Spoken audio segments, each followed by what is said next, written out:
Thank you, thank you, thank you.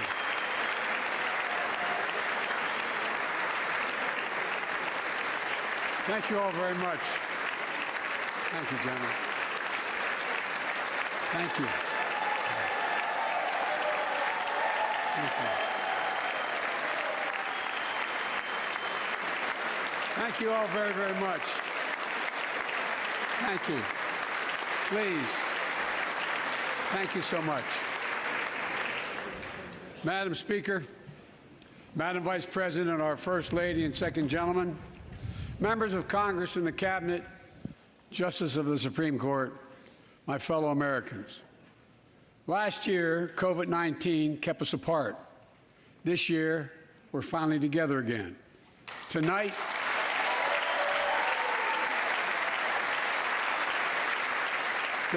we meet as Democrats, Republicans, and Independents, but most importantly, as Americans, with the duty to one another, to America, to the American people, and to the Constitution, and an unwavering resolve that freedom will always triumph over tyranny.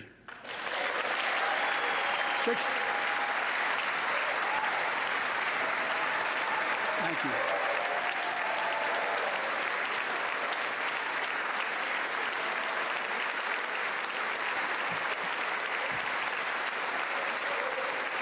6 days ago, Russia's Vladimir Putin sought to shake the very foundations of the free world, thinking he could make it bend to his menacing ways. But he badly miscalculated. He thought he could roll into Ukraine and the world would roll over. Instead, he met with a wall of strength he never anticipated or imagined. He met the Ukrainian people.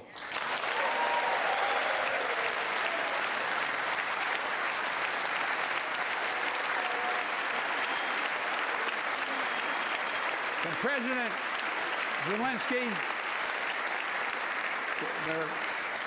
to every Ukrainian, their fearlessness, their courage, their determination literally inspires the world.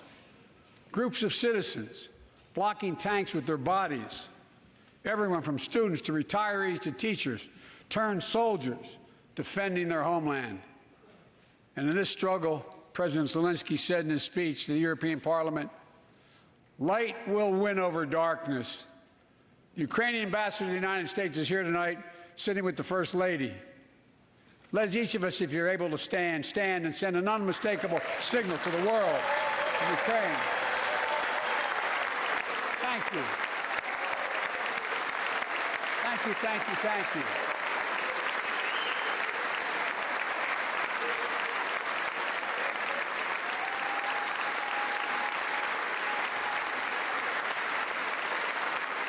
She's bright, she's strong, and she's resolved.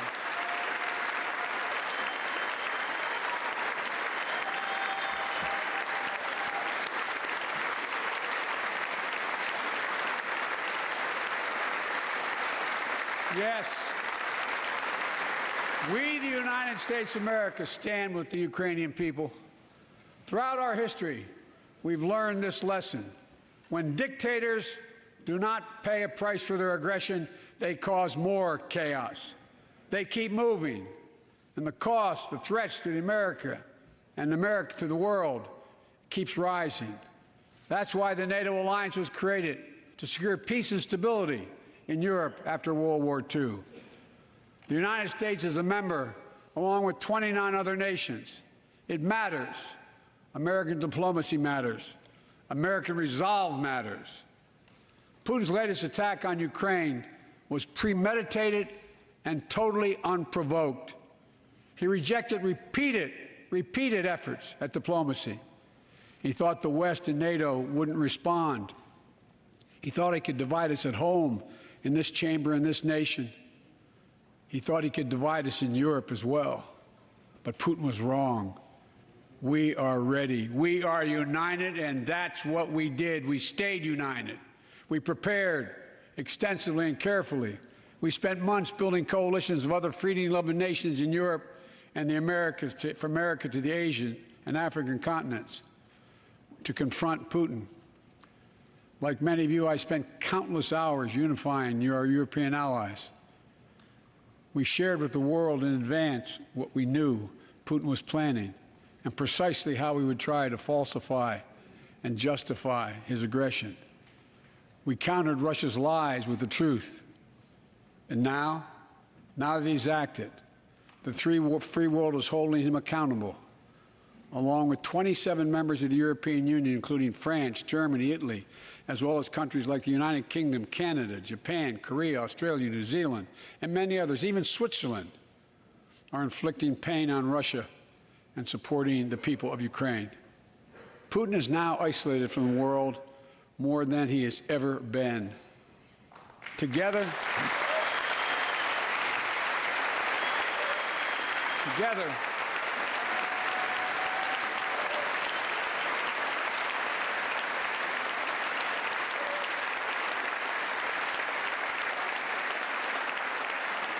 along with our allies, we are right now enforcing powerful economic sanctions.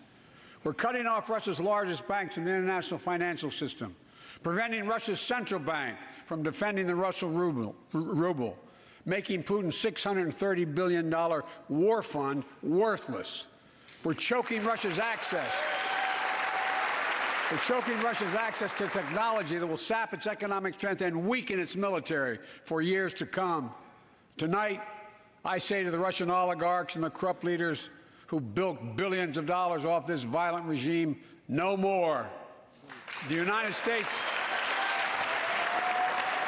I mean it.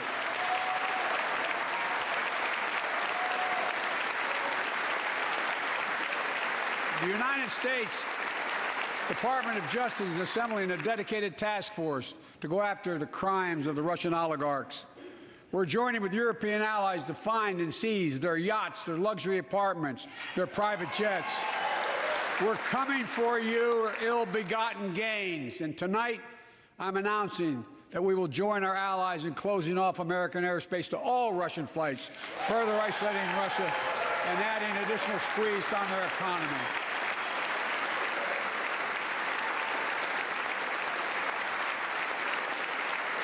He has no idea what's coming.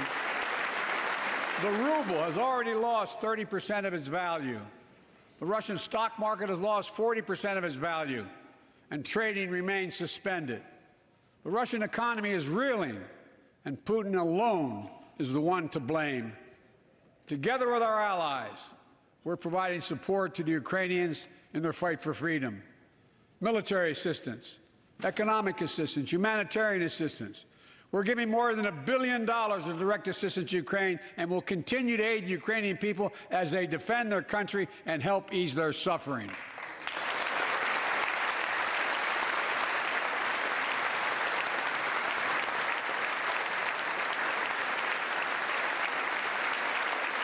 But let me be clear. Our forces are not engaged and will not engage in the conflict with Russian forces in Ukraine. Our forces are not going to Europe to fight Ukraine, but to defend our NATO allies in the event that Putin decides to keep moving west.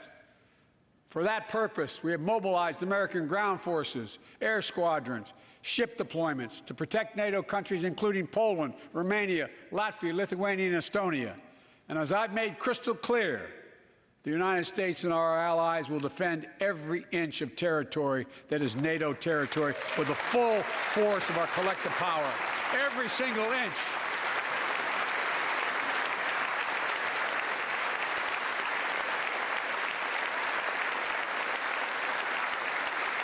And we're clear-eyed. The Ukrainians are fighting back with pure courage. But the next few days, weeks, and months will be hard on them. Putin has unleashed violence and chaos, but while he may make gains on the battlefield, he'll pay a continuing high price over the long run. And a pound of Ukrainian people, the proud, proud people, pound for pound, ready to fight with every inch of energy they have. They've known 30 years of independence, have repeatedly shown that they will not tolerate anyone who tries to take their country backwards. To all Americans, I'll be honest with you, as I always promised I would be.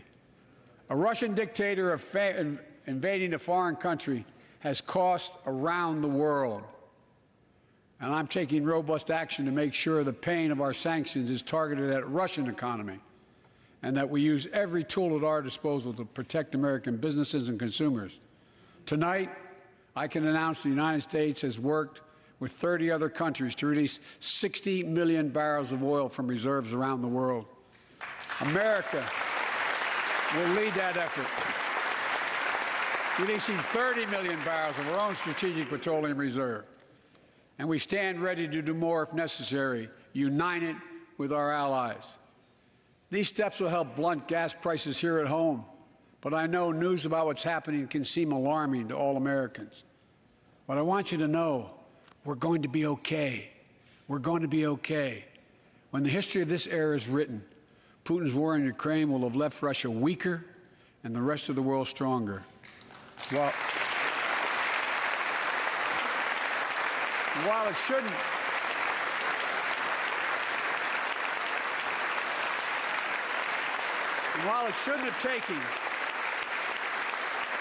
have taken something so terrible for people around the world to see what's at stake, now everyone sees it clearly. We see the unity among leaders of nations, a more unified Europe, a more unified West. We see unity among the people who are gathering in cities and large crowds around the world, even in Russia, to demonstrate their support for the people of Ukraine. In the battle between democracy and autocracies, democracies are rising to the moment, and the world is clearly choosing the side of peace and security. This is the real test, and it's going to take time.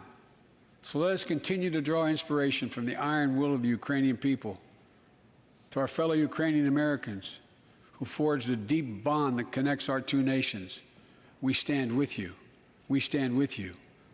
Putin may circle Kyiv with tanks, but he'll never gain the hearts and souls of the Iranian people. He'll never extinguish their love of freedom, and he will never weaken the resolve of the free world.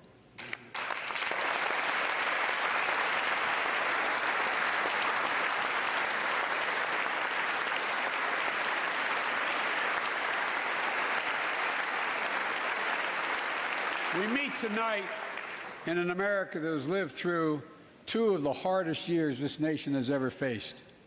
The pandemic has been punishing, and so many families are living paycheck to paycheck, struggling to keep up with the rising cost of food, gas, housing, and so much more. I understand, like many of you did. My dad had to leave his home in Scranton, Pennsylvania to find work. So like many of you, I grew up in a family when the price of food went up, it was felt throughout the family. It had an impact. That's when one of the first things I did as president was fight to pass the American Rescue Plan. Because people were hurting, we needed to act, and we did. Few pieces of legislation have done more at a critical moment in our history to lift us out of a crisis. It fueled our efforts to vaccinate the nation and combat COVID-19, delivered immediate economic relief to tens of millions of Americans. It helped put food on the table. Remember those long lines of cars waiting for hours just to get a box of food put in their trunk?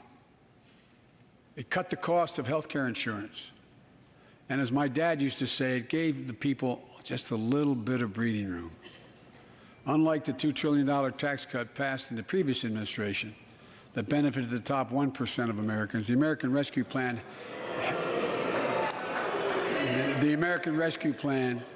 helped working people and left no one behind. Folks,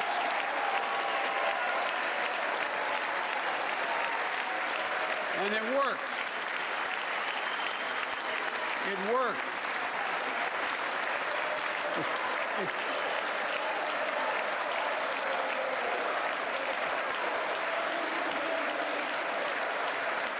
It worked. We created jobs, lots of jobs. In fact, our economy created over 6.5 million new jobs just last year. More jobs in 1 year than ever before in the history of the United States of America. The economy grew at a rate of 5.7 last year, the strongest growth rate in 40 years, and the first step in bringing fundamental change to our economy that hasn't worked for working people in this nation for too long. For the past 40 years, we were told The tax break for those at the top and benefits would trickle down and everyone would benefit. But that trickle-down theory led to a weaker economic growth, lower wages, bigger deficits, and a widening gap between the top and everyone else in nearly a century. Look, Vice President Harris and I ran for office, and I realize we have fundamental disagreements on this, but ran for office with a new economic vision for America. Invest in America, educate Americans, grow the workforce, build the economy from the bottom up and the middle out, not from the top down, because we know when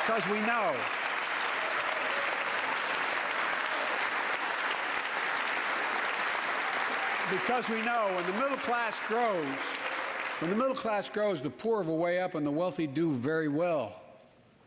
America used to have the best roads, bridges, and airports on earth, and now our infrastructure is ranked 13th in the world.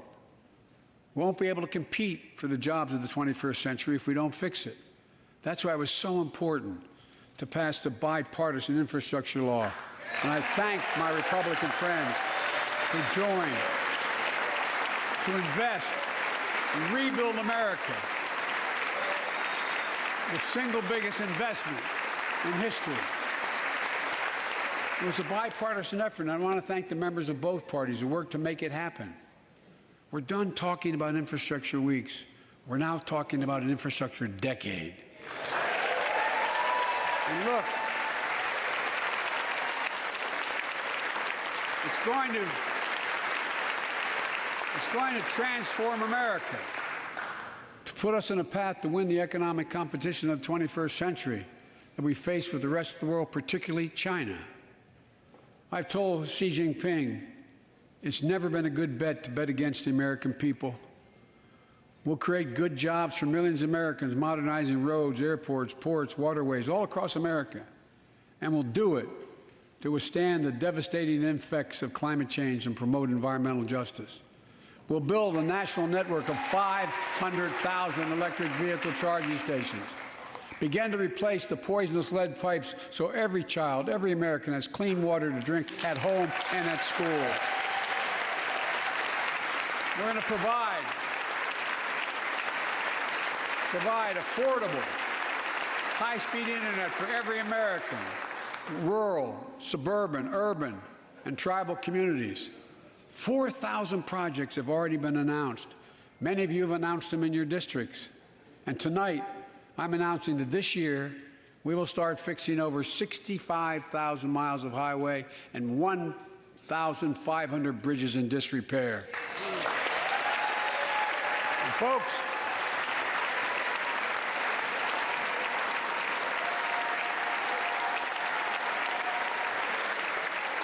when we use taxpayers' dollars to rebuild America, we're going to do it by buying America.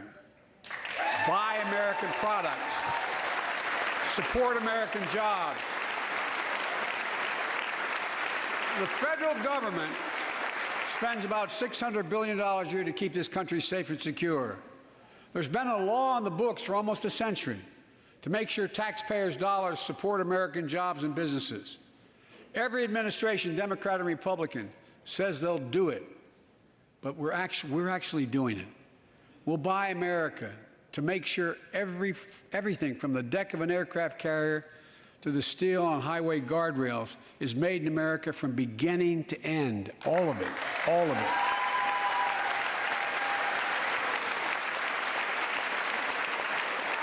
But folks, to compete for the jobs of the future, we also need a level playing field with China and other competitors. That's why it's so important to pass the Bipartisan Innovation Act sitting in Congress that will make record investments in emerging technologies and American manufacturing. We used to invest almost 2% of our GDP in research and development. We don't now. China is. तो America के राष्ट्रपति Joe Biden का ये निर्णायक संबोधन था। बड़ी बातें आपको बता देते हैं। जो बाइडेन ने कहा कि यूक्रेन को $1 बिलियन की मदद की जाएगी। वो यूक्रेन के साथ खड़े हैं, लेकिन अपनी फौज को यूक्रेन में लड़ाई के लिए नहीं भेजेंगे। ये जो बाइडेन ने कहा। उन्होंने कहा कि वो रूस की मनमानी नहीं चलने देंगे और इस युद्ध में रूस की अर्थव्यवस्था तबाह हो चुकी है और पूरी दुनिया को यूक्रेन के लोगों पर गर्व है और वो हमेशा यूक्रेन के साथ खड़े रहेंगे। यूक्रेन दुनिया के लिए मिसाल बन चुका है, ये जो बाइडेन ने कहा। और ये भी कहा कि कई आर्थिक प्रतिबंध रूस पर लगाए गए हैं और आगे भी रूस की मनमानी नहीं चलने देंगे। दुनिया के कई देश ऐसे हैं जो इस वक्त यूक्रेन के साथ खड़े हैं और जो रूस की तानाशाही है वो ज्यादा दिनों तक नहीं चलेगी। तो जो बाइडेन उन्होंने एक बार फिर से साफ कर दिया है कि वो अपनी फौज को यूक्रेन नहीं भेजेंगे लेकिन मदद करते रहेंगे। $1 बिलियन की मदद यूक्रेन को करेंगे। और एयर स्पेस भी अमेरिका ने पहले ही बंद कर दिया था। जो बाइडेन के संबोधन से पहले ही यह ऐलान किया गया था कि एयर स्पेस बंद हो चुका है और जो बाइडेन ने भी अपने संबोधन में कहा कि रूस के लिए एयर स्पेस बंद हो चुका है।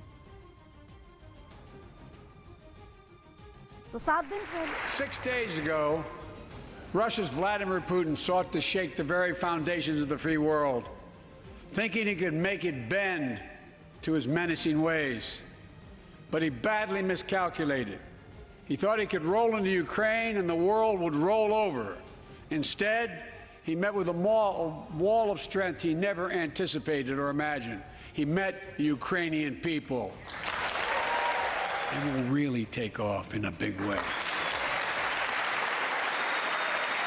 And folks, Intel is not alone. There's something happening in America. Just look around and you'll see an amazing story.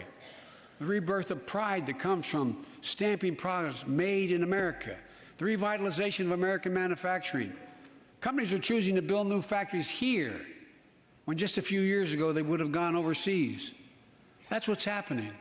Ford is investing $11 billion in electric vehicles, creating 11,000 jobs across the country. GM is making the largest investment in its history, $7 billion to build electric vehicles, creating 4,000 jobs in Michigan. All told, 369,000 new manufacturing jobs were created in America last year alone. Folks,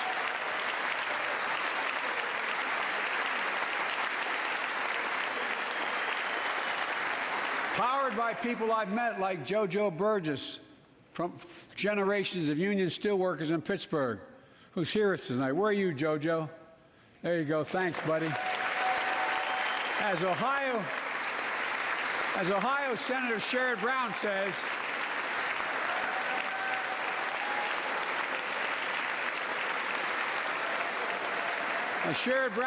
it's time to bury the label Rust Belt. It's time to see what used to be called the Rust Belt become the home of a significant resurgence of manufacturing. And with all the bright spots in our economy, record job growth, higher wages, too many families are struggling to keep up with their bills. Inflation is robbing them of gains they thought otherwise they would be able to feel. I get it. That's why my top priority is getting prices under control. Look, our economy roared back faster than almost anyone predicted. But the pandemic meant that businesses had a hard time hiring enough people because of the pandemic to keep up production in their factories. So you didn't have people making those beams that went into buildings because they were out. The factory was closed. The panic also disrupted the global supply chain. Factories close. When that happens, it takes longer to make goods and get them to the warehouses, to the stores, and prices go up. Look at cars last year. 1/3 of all the inflation was because of automobile sales. There weren't enough semiconductors to make all the cars that people wanted to buy. And guess what? Prices of automobiles went way up, especially used vehicles as well. And so we have a choice. One way to fight inflation is to drive down wages and make Americans poorer. I think I have a better idea to fight inflation. Lower your costs, not your wages. Folks,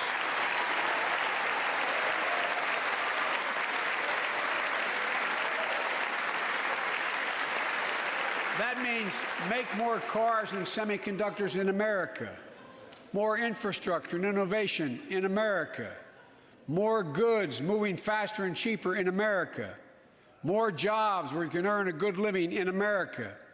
Instead of relying on foreign supply chains, let's make it in America. Look, economists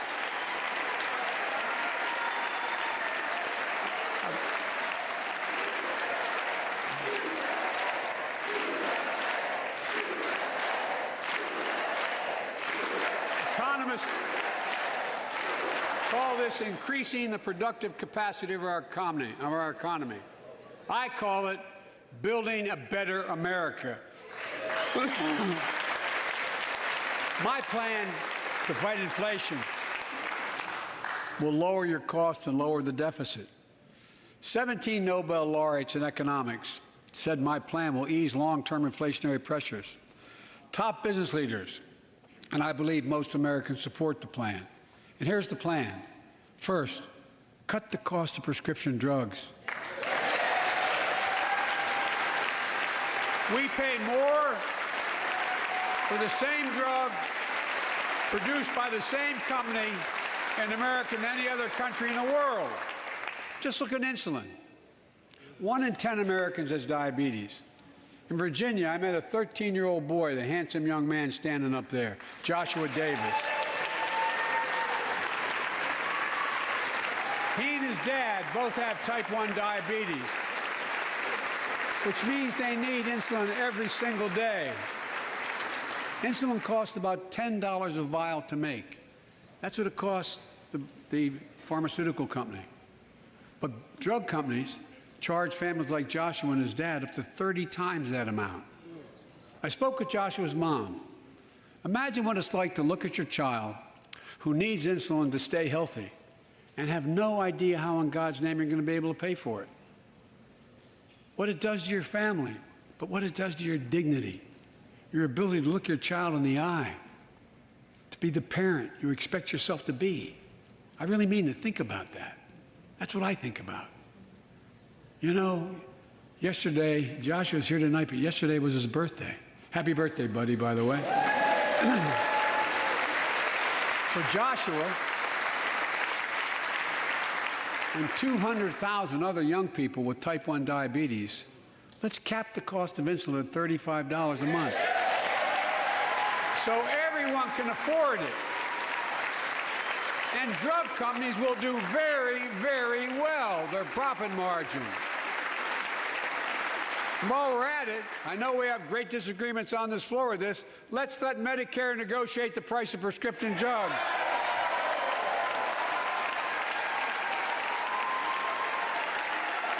They already set the price for VA drugs. Look, the American Rescue Plan is helping millions of families with Affordable Care Act plans to save them $2,400 a year on their health premiums. Let's close the coverage gap and make these savings permanent. And second, let's cut energy costs for families, an average of $500 a year by combating climate change. Let's provide an investment tax credits to weatherize your home and your business, to be energy efficient and get a tax credit for it. Double America's clean energy production in solar, wind, and so much more. Lower the price of electric vehicles, saving another $80 a month that you're not going to have to pay at the pump. Folks,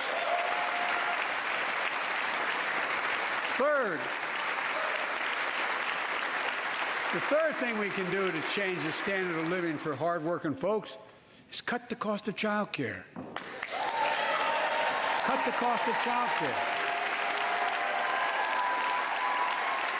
Folks, if you live in a major city in America, you pay up to $14,000 a year for child care per child. I was a single dad for 5 years, raising 2 kids. I had a lot of help, though. I had a mom, a dad, a brother, and a sister that really helped. But middle class and working folks shouldn't have to pay more than 7% of their income to care for the young children. My plan would cut the cost of child care in half for most families and help parents, including millions of women who left the workforce during the pandemic because they couldn't afford child care, to be able to get back to work, generating economic growth. But my plan doesn't stop there. It also includes home and long-term care, more affordable housing, pre-K for 3- and 4-year-olds. All these will lower costs to families. And under my plan, nobody, let me say this again, nobody earning less than $400,000 a year will pay an additional penny in new taxes. Not a single penny.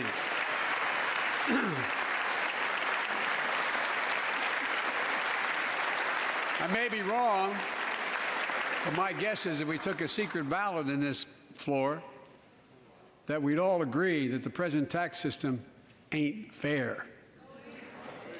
We have to fix it. I'm not looking to punish anybody, but let's make corporations and wealthy Americans start paying their fair share. Look, last year,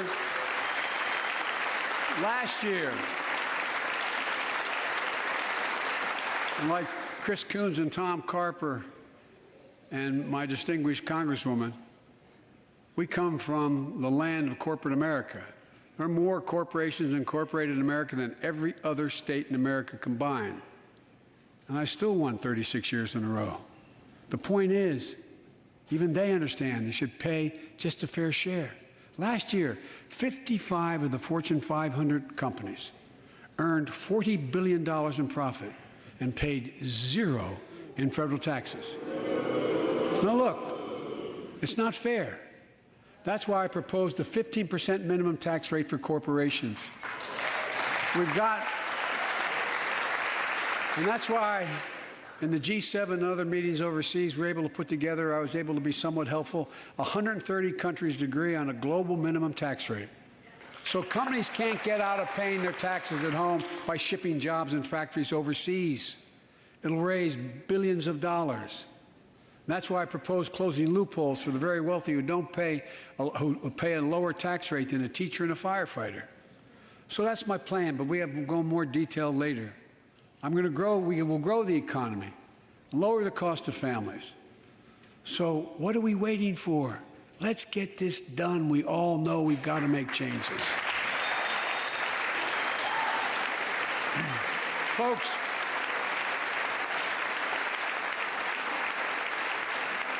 and while you're at it, confirm my nominees for the Federal Reserve, which plays a critical role in fighting inflation.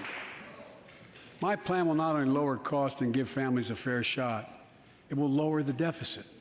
The previous administration not only ballooned the deficit with those tax cuts for the very wealthy and corporations, it undermined the watchdogs, the job of those to keep pandemic relief funds being wasted. Remember we had those debates about whether or not those watchdogs should be able to see every day how much money was being spent, where was it going to the right place?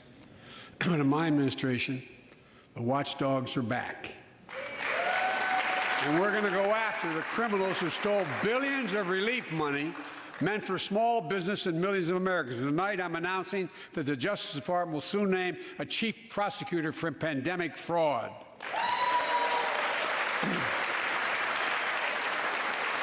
And look,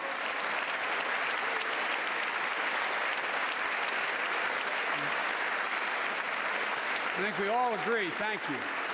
By the end of this year, the deficit will be down to less than half of what it was before I took office. The only president ever to cut the deficit by more than $1 trillion in a single year. Lowering your cost also meant demanding more competition. I'm a capitalist, but capitalism without competition is not capitalism. Capitalism without competition is exploitation. It drives up profits. And corporations have to compete. Their profits go up and your prices go up when they don't have to compete. Small businesses and family farmers and ranchers, I need not tell some of my Republican friends from those states. Guess what? You got 4 basic meat packing facilities. That's it. You play with them or you don't get to play at all. And you pay a hell of a lot more. A hell of a lot more because there's only 4. See what's happening with ocean carriers moving goods in and out of America. During the pandemic, about half a dozen or less foreign-owned companies raised prices by as much as 1,000% and made record profits. Tonight, I'm announcing a crackdown on those companies overcharging American businesses and consumers. And folks,